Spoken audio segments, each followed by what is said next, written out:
आपने सरकारी ऑफिसर बहुत देखे होंगे, लेकिन जो ईमानदार होगा और जो कानून को मानने वाला होगा, जो कोर्ट के आदेश को मानने वाला होगा, भाई ऐसे लोग ऐसे ही कड़क होते हैं। आपने मेरी एकेडमी की सीढ़ियां तोड़ी, मुझे इन्फॉर्म तो करने का, बच्चों को नीचे उतार दी। क्या ऊपर से खुदा को नहीं नीचे उतारो, खुदा उनको नीचे। एक बार आराम से होगी बात। गुस्सा नहीं आता है? मैं बताऊं, दूसरे के बच्चे मैं अगर पढ़ा रही हूँ वहाँ बैठ के, आप मुझे इन्फॉर्म करते, मैं अपने बच्चों को नीचे उतारती। आप तोड़ते, आपकी जिम्मेवारी बिल्कुल थी। ठीक है, अब उनकी जिम्मेवारी कौन लेगा जो बच्चों को नहीं हुई अभी? अच्छा, पूरी आप सोल्यूशन दो उसका। पहले बात खत्म करो। नहीं, आप सोल्यूशन दो मुझे। हाँ, तो अभी आपकी बात खत्म होगी। नहीं हुई। बता दो। मेरे जो बच्चे पढ़ रहे हैं उनको मैं नीचे कैसे उतारूं, मुझे इस बात का आप सोल्यूशन करके दीजिए। ठीक है जी, ओके। पहली बात, पब्लिक नोटिस आया नहीं आया हमें। मैडम आपने नहीं सुना, मैंने नहीं करना, मुनादी हुई है वीडियो। आप चिल्ला रहे हो, पहले आपने चिल्लाया। मैडम एक बात सुनो, पहली बात यहाँ पब्लिक नोटिस हुआ है। दूसरी बात, हुआ, मुझे कोई नोटिस नहीं मिला। आप साथ वाली दुकान वाले से पूछो। नहीं, साथ वाले नीचे वाले भी बोल रहे कोई नोटिस नहीं। आप नीचे वालों को बुला लो। दूसरी बात, वीडियोग्राफी करवा रहे केस रोड के ऊपर मुनादी करवाने की। तीसरी बात, अभी आप पूरी सुनो मेरी बात, पूरी सुनो। इस रोड के ऊपर 4 बार आया हूँ। टाइम सुनो, टाइम सुबह 9:30 बजे। आज क्यों आऊँ? मैं पिछले 6 महीने से आ रहा हूँ, भी हटाओ अपना काम।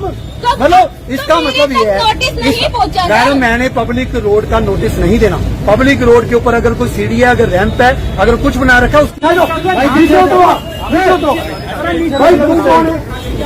तू मालिक है क्या? तू मालिक है या नहीं है? चल पीछे।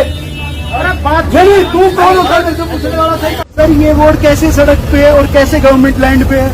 आपकी लैंड। बिल्कुल सर, दिखाओ आपका ये वाला ऑफिस है। हाँ जी, परमिशन दिखाओ। किस चीज की सर? ऑफिस की परमिशन। पहले तो आप मेरे डीसी का जो मैं आपका सर एक चीज बताइए, आप ऐसे जी हमको गलत काम तो कर नहीं रहे। शहर की व्यवस्था सुधार कर। आप किसी के प्राइवेट लैंड पे कोई डेमोलिशन करोगे, वो सड़क का पार्ट नहीं है।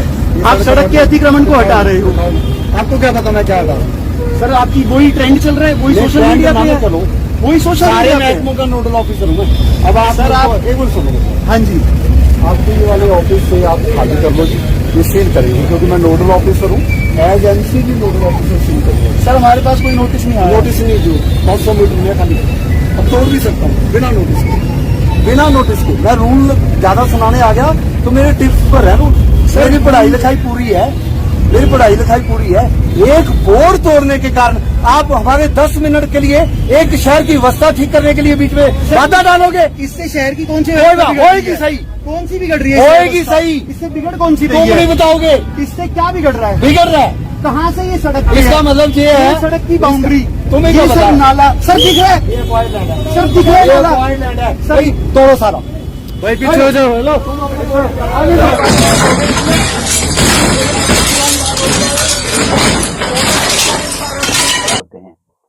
इनके बयान को सुनकर शायद आपको भी लगा होगा कि ये तो बड़े ही अड़ियल टाइप के हैं। आपको बता दें कि डीटीपी RS भट्ट, इनको आप अच्छी तरह से जानते होंगे। इनकी ड्यूटी फिलहाल गुड़गांव में है और ये जो कुछ भी कर रहे हैं, इनके किए गए कामों से बहुत सारे लोग खुश भी हैं और बहुत सारे लोग दुखी भी हैं। कुछ लोग अड़ियल और भी क्या क्या चीज बोल रहे हैं, लेकिन आपको हम बता दें कि ये जो कुछ भी कर रहे हैं, ये आज आपको कड़वा लग सकता है।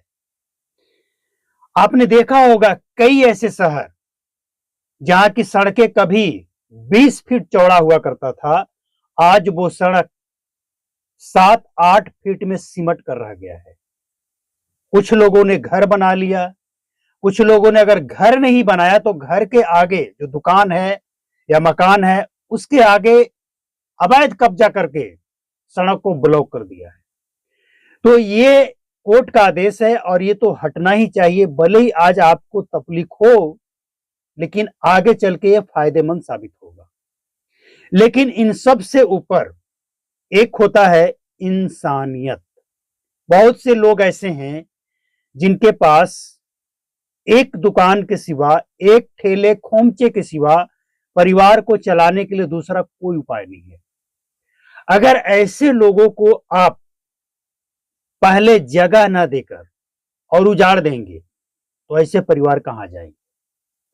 तो आर्ष भट्ट हो, कोर्ट का आदेश हो या किसी का भी आदेश हो, ऐसे लोगों के लिए एक इंसानियत तो दिखना चाहिए।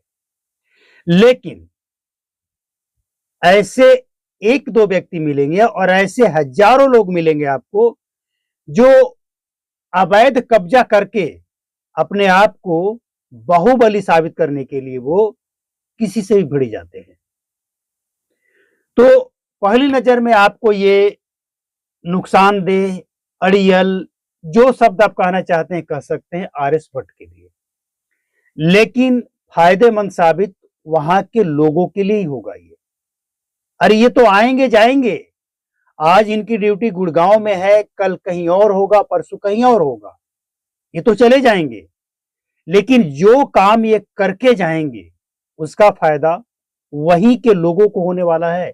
ये बात क्यों नहीं समझ में आता है।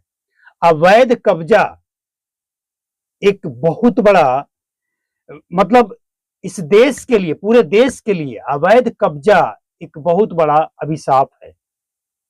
एक दिन ऐसा आएगा, अगर आज इस पे रोक नहीं लगाया गया तो एक दिन ऐसा आएगा कि चलने को रास्ता नहीं मिलेगा। और जहां पे अवैध कब्जा होता है ना, ज्यादातर जाम वहीं पे लगता है।